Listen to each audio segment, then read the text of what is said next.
starts. I am pleased to announce two major initiatives as part of Ayushman Bharat program aimed at making path-breaking interventions to address health holistically in primary, secondary and tertiary care system covering both prevention and health promotion. The National Health Policy 2017 has envisioned health and wellness centers as the foundation of India's health system. These 1.5 lakh centers will bring a health care system closer to the homes of people. These centers will provide comprehensive health care including for non-communicable diseases and maternal and child health services. These centers will also provide free essential drugs and diagnostic services. I am committing 1,200 crore in this budget for this flagship program. I also invite contribution to private sector through CSR and philanthropic institutions in adopting these centers. Madam Speaker, we are all aware that lakhs of families in our country have to borrow or sell assets. To receive indoor treatment in hospitals, the government is seriously concerned about such impoverishment of poor and vulnerable families.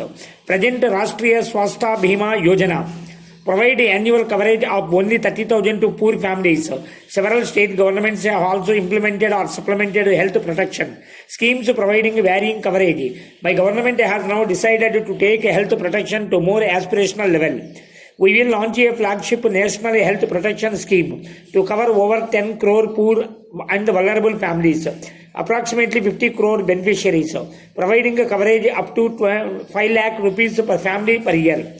For secondary and tertiary care hospitalization, this will be the world's largest government-funded healthcare program. Adequate funds will be provided for smooth implementation of this program. Madam Speaker, these two far-reaching initiatives under the Ayushman Bharat will build a new India 2022 and ensure enhanced productivity, well-being and avert wage loss and impoverishment. These schemes will also generate lakhs of jobs, particularly for women.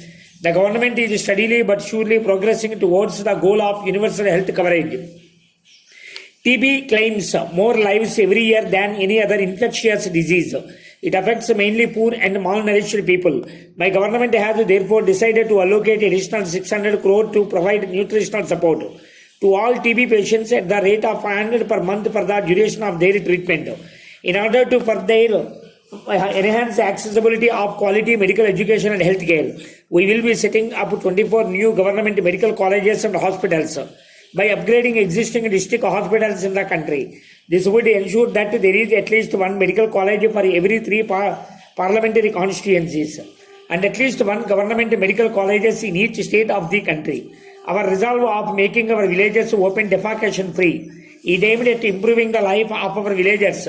We will launch a scheme called Galvanizing Organic Bio-Agro Resource Dung for management and conversion of cattle dung and solid waste in forms of compost, fertilizer, biogas and bio-CNG. Being opened across the country in the name of Girl Child, securing an amount of 19,183 crore. Cleaning the Ganga is work of national importance and it is our firm commitment. Members will be happy to learn that this work has gathered speed. A total of 187 projects have been sanctioned under the Namami Ganga program for infrastructure development, river surface cleaning, rural sanitation and other inventories at a cost of 16,713 crore.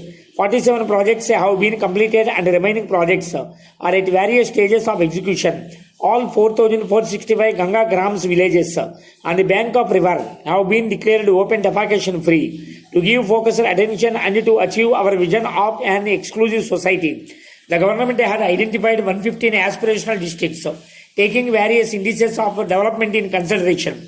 The government aims at improving the quality of life in these districts by investing in social services like health, education, nutrition, skill upgradation, financial inclusion and infrastructure like irrigation, rural electrification, potable drinking water and access to toilets at an accelerated pace and in a time-bound manner. We expect these 115 districts to become a model of development, economic and social advancement of hard-working people of scheduled castes and scheduled tribes has received core attention of government.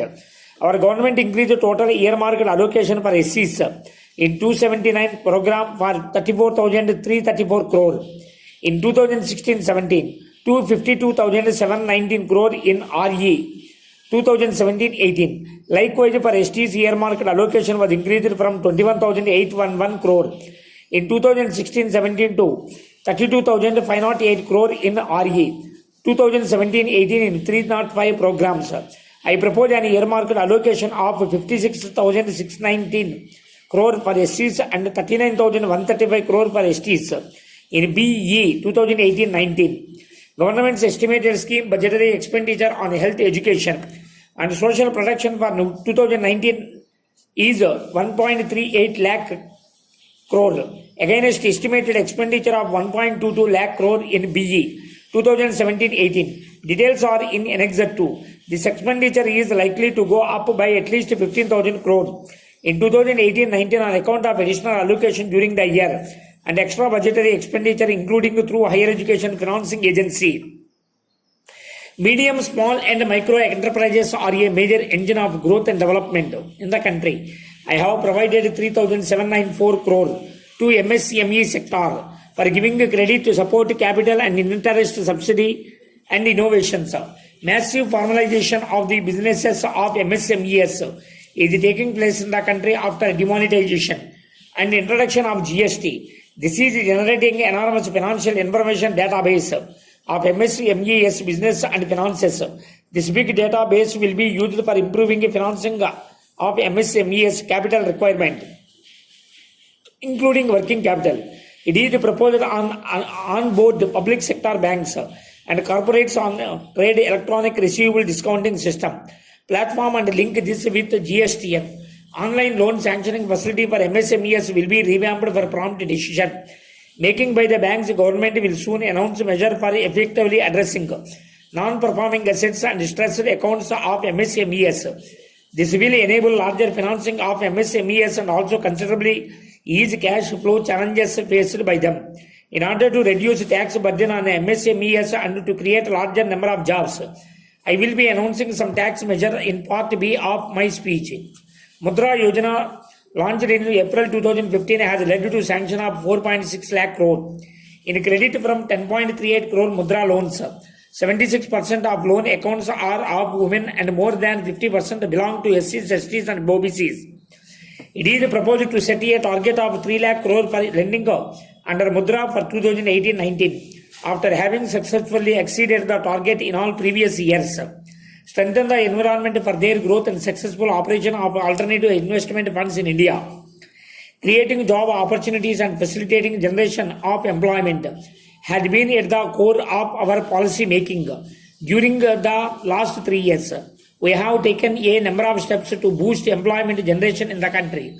These measures include contribution of 8.33 of EPF for new employees by the government for 3 years, contribution of 12% to EPF for new employees for 3 years by the government in sectors employing large number of people like textile, leather and footwear. Additional deduction to the employees of 30% of the wages paid for new employees under the Income Tax Act. Launch of National Apprenticeship Scheme with stipend, support and sharing of the cost of basic training by the government to give training to 50 lakh youth by 2020. Introducing system of fixed term employment for apparel and footwear sector. Increasing paid maternity leave from 12 weeks to 26 weeks, along with provision of crutches. The government is setting up a model aspirational skill center in every district of the country under Pradhan Mantri Kaushal Kendra program. 306 Pradhan Mantri Kaushal Kendra have been established for imparting skill training through such centers. The government had approved a comprehensive textile sector package of 6,000 crore in 2016 to boost the apparel and made-up segments. I now propose to provide an outlay of 7,148 crore for the textile sector in 2018-19. Infrastructure is the growth driver of economy. Our country needs massive investments estimated to be in excess of 50 lakh crore in infrastructure to increase the growth of GDP connected to integrate the nation with a network of roads, airports, railways, ports and inland waterways, and to provide good quality services to our people. We have made in all-time high allocation to rail and road sectors. We are committed to further enhance public investment provision of key linkages like coal for power for railways and railways rakes for local have been rationalized and made very efficient. Prime Minister personally receives the targets and achievements. Infrastructure sectors on a regular basis using online monitoring system of Pragati alone projects worth 9.46 lakh crore have been facilitated and fast tracked